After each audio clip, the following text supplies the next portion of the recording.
지방선거가 끝났습니다. 수도권 지역 정치권에서는 많은 변화가 있었는데요. 부천과 김포 지역의 변화를 살펴봤습니다. 인천 지역 지방선거는 국민의힘의 압승으로 끝났습니다. 하지만 부평과 계양에서는 민주당이 강세였는데요. 부평과 계양 지역의 표심도 분석해봤습니다.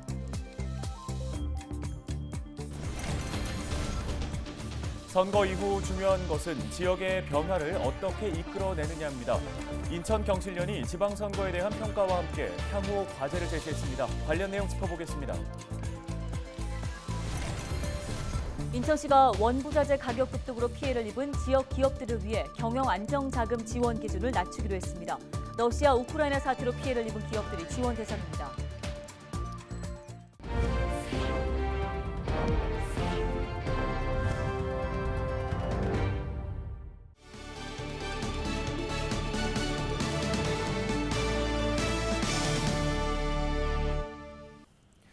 시청자 여러분 안녕하십니까? 헬로티비 뉴스입니다. 이번 지방선거 결과 수도권에서도 단체장이 바뀌거나 지방의회의 여야 관계가 바뀌는 지역이 많습니다. 네, 우리 지역에는 어떻게 바뀌었을까요? 부천, 김포 지역을 먼저 살펴보겠습니다. 이관성 기자입니다. 지난 대선 때 더불어민주당 이재명 후보는 경기도와 부천, 김포에서 모두 과반 이상 표를 얻었습니다. 부천에서는 국민의힘 윤석열 후보에게 11% 넘게 이겼고 김포에서도 5% 이상 이겼습니다. 석 달 뒤 지방선거 표심은 달랐습니다. 경기도지사 선거에서 더불어민주당 김동연 후보는 부천에서 국민의힘 김은희 후보에게 7% 이상 이겼지만 김포에서 3% 가까운 차이로 졌습니다. 기초단체장 선거를 보면 더 뚜렷합니다. 부천시장 선거에서는 더불어민주당 후보가 약 5% 차이로 이기며 대선 표심을 이어갔고 김포시장 선거에서는 국민의힘 후보가 7% 이상 앞서며 대선 표심과 전혀 다른 결과가 나왔습니다. 김포시장 선거는 교통과 부동산 표심이 승패를 가른 것으로 보입니다. 그동안 5호선 연장 문제를 풀지 못했던 민주당 시장과 선거 직전 민주당의 김포공항 이전 공약 등이 김포 유권자들의 표심을 바꿔놓았다는 평가가 잇따르고 있습니다. 국민의힘은 기초의회에서도 의석수를 늘렸습니다. 27석 중 8석이던 부천시 의회 의석은 11석으로 늘었고 12석 중 5석이던 김포시 의회 의석은 14석 중 7석으로 과반을 차지했습니다. 시장과 지방의회 정당 의석수가 바뀐 김포는 지역행정과 지방의정 구도가 바뀔 수 있습니다. 국민의힘 단체장의 경우 민주당의 협치를 하지 않고서는 각종 조례안이라든지 예산안을 통과시키기가 어려운 구조가 되게 됩니다. 민주당과의 긴밀한 협조관계, 협치관계를 발휘하는 정치력을 발휘하지 않는 이상 대선이 끝나고 단체장이나 지방의회 여대 야소 관계가 바뀌면서 새로운 민선 8기 행정에 대한 기대감이 늘고 있습니다. 헬로티비 뉴스 이관성입니다. 네, 이번 지방선거 인천 지역에서는 국민의힘이 압승을 거뒀습니다. 하지만 부평과 계양에서는 민주당이 강세였는데요. 취재기자와 함께 지역의 표심을 조금 더 분석해 보겠습니다. 네, 이재필 기자 화상 연결되어 있습니다. 자, 이 기자 먼저 부평구 상황부터 짚어보겠습니다. 더불어민주당 차준택 부평구청장 재선에 성공했는데요. 바로 업무에 복귀했죠? 네, 맞습니다. 차준택 부평구청장이 7일 지방선거를 마치고 다시 업무에 복귀했는데요. 차준택 청장, 지난 4월 21일 지방선거 출마를 선언하며 직무 정지에 들어간 바 있죠. 직원들은 다시 구청을 찾은 차준택 청장에게 꽃다발을 건네며 축하 인사를 전했는데요. 차준택 청장도 직원들과 악수하며 축하 인사에 응했습니다. 차준택 청장은 별도의 행사 없이 곧바로 업무를 시작했는데요. 직원들도 평소와 다름없이 업무에 집중하는 모습이었습니다. 네, 이 차준택 부평구청장이 재선에 성공한 거를 좀 두고 보면 부평 주민들의 표심이 민주당으로 쏠렸다 이렇게 봐도 되는 걸까요? 정확히 말하면 민주당에 쏠린 것이 아니라 인물을 보고 투표했다고 보는 것이 맞을 것 같습니다. 차준택 부평구청장은 이번 지방선거에서 10만 1,876표를 얻어서 9만 6,765표를 얻은 국민의힘 유재용 후보를 5,111표 차이로 제쳤거든요. 그런데 인천시장 선거에서는 국민의힘 유정복 당선인이 부평에서 9만 9,177표를 얻었습니다. 민주당 박남춘 후보가 9만 4,474표를 얻었는데 유정복 후보가 이보다 4,703표 앞섰거든요. 그러니까 부평 구민들은 인천시장에는 국민의힘 유정복, 부평구청장에는 민주당 차준택을 선택했다는 겁니다. 그 정당이 아닌 인물을 보고 투표했다는 거죠. 그리고 부평 구의원 선거에서는 총 18개 의석 중 민주당이 10석, 국민의힘이 8석을 차지했는데요. 최준택 부평구청장이 재선에 성공했기 때문에 8대 부평구는 지난 7대와 마찬가지로 여대 야소 상황을 이어가게 됐습니다. 알겠습니다. 자, 이번에는 계양 지역의 표심을 살펴보겠습니다. 계양 지역은 민주당의 강세 지역으로 꼽히는 지역 아니겠습니까? 이번 지방선거에서 역시 이 부분을 재확인할 수 있었죠? 네, 맞습니다. 이번 선거에서 대선 후보였던 이재명 전 경기도지사가 계양을 국회의원 보궐선거에 출마하면서 전국적으로 관심이 집중됐었죠. 계양 지역의 투표율은 56.1%로 전국 평균 50.9%보다 높았는데요. 다들 아시겠지만 보궐선거는 물론 계양구청장 선거에서도 민주당이 승리했습니다. 윤한 계양구청장 당선인은 51.48%를 득표하며 상대인 국민의힘 이병택 후보를 6.05%포인트 차로 눌렀는데요. 인천시장 선거 역시 더불어민주당 박남춘 후보가 계양 지역에서 72,090표를 얻었는데 이는 상대인 유정복 당선인보다 5,973표 많은 수치입니다. 광역의원 선거를 살펴보면요. 인천시의원 선거도 계양 지역 4개 선거구 모두 더불어민주당 후보들이 승리했는데요. 지난 5대 지방선거부터 계양 지역 인천시의원 선거는 민주당이 싹쓸이하고 있는 상황입니다. 계양 구의원 선거에서는 비례대표를 포함해 민주당이 6명, 국민의힘이 4명의 당선자를 냈는데요. 계양구 의회 역시 민주당이 다수당을 차지하면서 계양은 민주당의 텃밭임이 이번 지방선거에서 다시 한번 입증됐습니다. 네, 지방선거에서 드러난 우리 지역 표심 분석해봤습니다. 보도국 이재필 기자였습니다.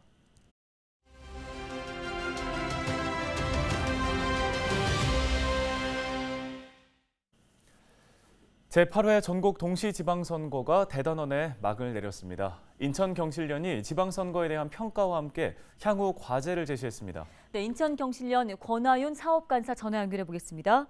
자, 먼저 이번 지방선거에 대한 성과와 함께 한계에 대한 분석 부탁드립니다. 먼저 이번 지방선거의 성과는 인천 지역의 주요 현안들을 쟁점화, 공약화했다는 것입니다.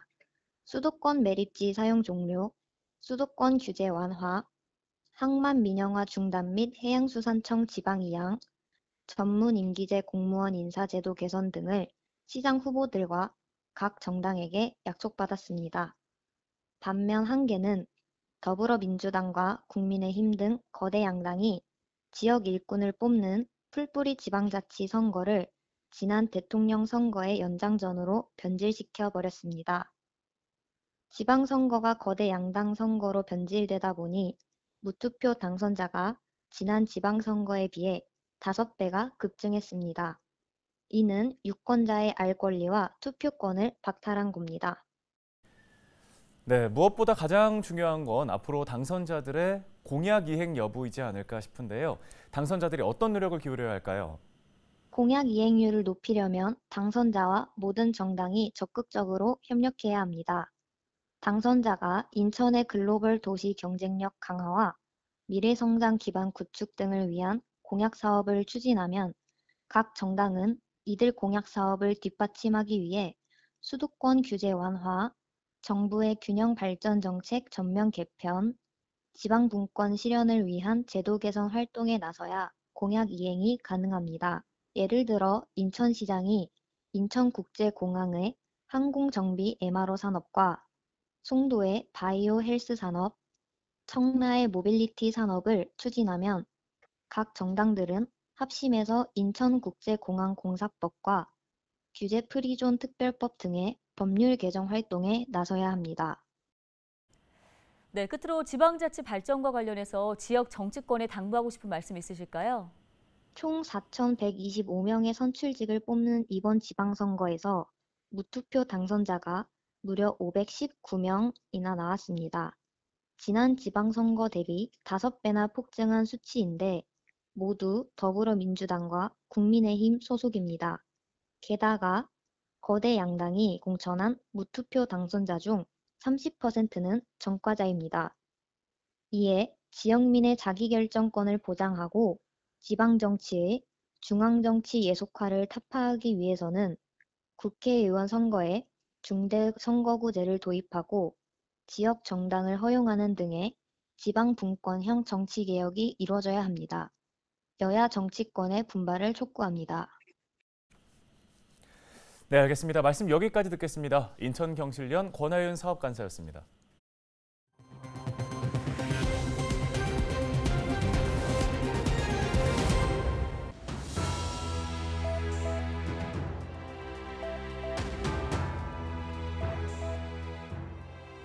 (12대5) 지난 6월 1일 치러진 제8회 전국 동시지방선거에서 국민의힘과 더불어민주당이 거둔 성적표입니다.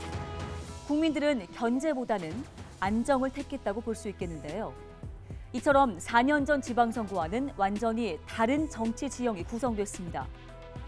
유권자들이 4년 전과 다른 선택을 했다는 건 4년 동안의 실망도 있겠지만 앞으로 4년에 대한 기대감이 더 클 것입니다. 승리를 한 국민의힘은 축배부터 들 것이 아니라 유권자의 준엄한 명령과 감시의 눈이 있다는 걸 마음에 새겨야 할 겁니다. 앞으로 2년 후에는 국회의원 선거가 기다리고 있습니다. 이번에 국민의 선택을 받은 사람들이 어떻게 하느냐에 따라 각 정당, 후보자들마다 희비는 엇갈리게 되겠죠. 당선인들은 오로지 국민만 바라보고 지역 주민만을 바라보며 유권자에 대한 약속인 공약을 성실히 이행해 주기를 기대해 보겠습니다. 데일리 브리핑이었습니다.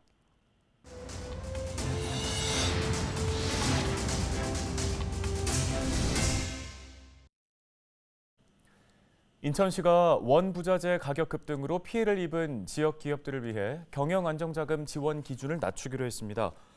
시는 매출액 대비 매출 원가 비율 75% 이상인 기업에서 60% 이상인 기업으로 지원 기준을 낮췄는데요. 인천시는 지난 4월부터 원부자재 가격 급등으로 경영난을 겪고 있는 중소기업을 위해 3,500억 원 규모의 이자 차익을 지원하고 있습니다.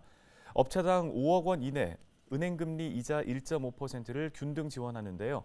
기존의 경영안정자금을 지원받아 상환 중이더라도 관계없이 지원받을 수 있습니다. 자세한 내용은 인천시 홈페이지를 통해 확인하시기 바랍니다.